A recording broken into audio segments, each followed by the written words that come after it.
Deux nouveaux trains sanitaires arriveront en Bretagne ce dimanche. Après un premier convoi arrivé ce mercredi 1er avril à Rennes, Brest et Saint-Brieuc, 48 malades atteints du Covid-19 seront transférés dimanche depuis l'Île-de-France vers des hôpitaux bretons. L'un en direction de Quimper et l'autre en direction de Brest en passant par Rennes. Confinement oblige, les touristes ne sont pas les bienvenus en Bretagne. Avec le début des vacances scolaires pour la zone C, les autorités rappellent que les vacances ne sont pas un motif dérogatoire accepté.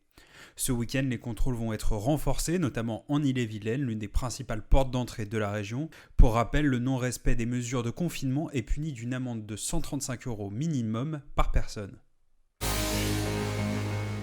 Le premier patient breton atteint du Covid-19 est sorti de l'hôpital le week-end dernier. Une maladie qui a bien failli lui être fatale. Cet homme de 72 ans a passé 32 jours dans les hôpitaux de Brest. Il avait contracté la maladie fin février alors qu'il revenait d'un voyage en Égypte.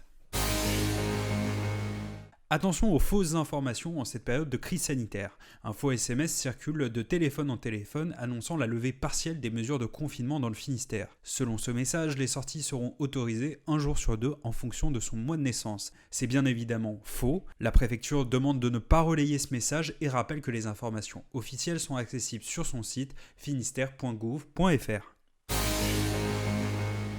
850 masques FFP2 ont été saisis à Saint-Quay-Pérouse dans les Côtes-d'Armor ce mercredi.